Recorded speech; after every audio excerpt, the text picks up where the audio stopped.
Hi friends, welcome to my channel teaching by Ansari. कैसे आप लोग? आई होप आप लोग अच्छे होंगे और अच्छे होना भी चाहिए। तो देखिए, यहाँ पे परसेंटेज का एक और सवाल दिया गया है जो काफ़ी इंपॉर्टेंट है और इजी भी है। आप इसको एक अच्छे से समझ के करेंगे तो बहुत आसानी से कर पाएंगे। तो चलिए पढ़ लेते हैं सवाल को। क्या लिखा हुआ है? अमीना अपनी आय का 16% बचाती है। अमीना अपनी आय का 16% बचाती है। अब उसकी आय में 20% की वृद्धि हो गई है। अब उसकी आय में 20% की वृद्धि हो गई, लेकिन अब वह अब भी पहले की तरह ही बचत करती है। उसकी आय में हुई प्रतिशत वृद्धि कितनी है? तो सबसे पहले हम देख लेते हैं कि उसकी इनकम कितनी है। तो हम यहाँ पे आई लिख देते हैं क्योंकि उसकी इनकम कितनी है। अगर हम मान लें कि उसकी इनकम 100 है, क्योंकि इसमें दिया नहीं है कि उसकी इनकम कितनी होगी, तो हम 100 मान लेते हैं। अपनी आय का 16% बचाती है। तो अब 16% बचाती है तो इसके मतलब और जितना बचा उसको खर्चा करती होगी। तो हम यहाँ पे लिख देंगे एक्सपेंड, यानी कि जो वो खर्चा करती है, और जो वो बचाती है यानी कि एस लिख देंगे, यानी कि सेविंग। तो आई मतलब इनकम हो गया, ई मतलब एक्सपेंड जो भी वो करती है, और एस मतलब सेविंग। तो अगर वो 100 हमने मान लिया है, क्योंकि यहाँ पे उसकी इनकम दी नहीं गई है कि कितनी है, तो 100 मान लेंगे, ज़्यादा आसान रहेगा। तो इसीलिए हमने 100 इसको मान लिया है। कुछ भी मान सकते हैं, कोई दिक्कत नहीं है, लेकिन हम 100 मान लेते हैं। तो 100 में से वो 16 बचाती है। 100 तो 100% के फॉर्म में ही होता है। तो अगर वो 16% बचाती है तो हम यहाँ सेविंग पे लिख देते हैं 16। अब ये 16 अगर बचाती है तो उसके पास बचता कितना होगा? यहाँ पे अगर 100 में से 16 हम निकाल देंगे तो कितना बच जाएगा? 84 बच जाएगा। तो इसका मतलब है कि वो 84 रुपये खर्च कर देती है।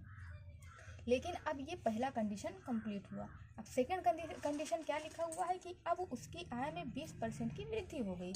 अब क्या हो गया? उसकी जो है इनकम सोर्स जो था वो बढ़ गया, और 100 से कितना हो गया? 120 हो गया, क्योंकि अभी तक 100 था, 20% बढ़ गया यानी कि 120 हो गया। लेकिन वह अब भी पहले की तरह ही बचत करती है। तो अब भी वो क्या करती है? जैसे वो 16 रुपये बचाती थी, वैसे ही अभी भी वो क्या कर रही है? 16 रुपये ही बचा रही है। अब जब 16 रुपये 120 में से जब वो 16 रुपये बचाएगी तो उसके पास वो खर्च कितना पैसा कर देगी? यानी कि वो 104 रुपये खर्च कर दे रही है। तभी तो जितना पहले बचाती थी उतना ही अभी भी बचा रही है।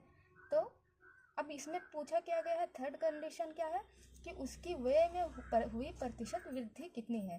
तो पहले ये व्यय एक्सपेंड क्या मतलब हो गया कि वो व्यय कितना करती है। तो वो अभी तक वो 84 रुपये खर्च करती थी, लेकिन अब वो 104 रुपये खर्च करने लगी।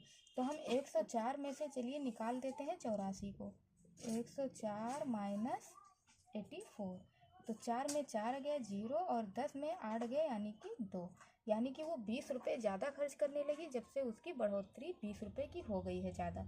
तो वो 20 रुपये ज़्यादा खर्च कर रही है। किससे? पहले वो, अब यहाँ पे हम इसका परसेंटेज निकाल लेते हैं। पहले वो 84 ही खर्च करती थी, अब 104 करने लगी। तो किससे ज़्यादा बढ़ गया? इससे ज़्यादा बढ़ा, यानी कि 20 रुपये की ज़्यादा बढ़ोतरी हो गई। 84 से वो 104 पे आ गई। तो किससे बढ़ा? इससे बढ़ा। तो जिससे बढ़ता है उसको हम नीचे रख देते हैं, और फिर परसेंट में कन्वर्ट करने के लिए 100 से मल्टीप्लाई कर देते हैं। अब हम इसको चलिए काट लेते हैं। 4 दूनी 8, 4 एकम 4, 4 पंचे 20 हो गया। अब यहाँ पे 21 बच गया है, और यहाँ पे 5। तो अब यहाँ पे 500 हो गया है ना, 5 के बगल में 2 जीरो है तो 500 हम कर देंगे। अब हम 21 से 500 को चलिए काट लेते हैं कि कैसे कटेगा कि नहीं कटेगा। तो 4 दूनी 8, 4 एकम 4, हाँ ये तो ठीक है। अब हम काटेंगे तो 21 दूना क्या हो जाएगा? 42 हो जाएगा। 42 लिख देंगे। तो 10 में 2 गया, 8 बच गया, और यहाँ पे हम 0 उतार लेंगे। तो 20 चौका 80 होता है, लेकिन यहाँ पे तो 21 है, तो यानी कि 3 बार ही जाएगा, है ना। तो 20 40 देते हैं 60, और 3 63 हो जाएगा। तो यहाँ पे कितना बच गया? 10 में 3 गया, 7 बच गया, और यहाँ पे 1 बच गया, यानी कि 17 आ गया। और यहाँ पे हम पॉइंट लगा देंगे, और फिर अगर हम यहाँ पे भी 1 0 बढ़ाएं तो फिर 21 से हम इसको मल्टीप्लाई करेंगे तो कितनी बार आ जाएगा? लगभग ये 8 बार आ जाएगा। तो यहाँ पे इसका आंसर क्या आ गया? 23.8।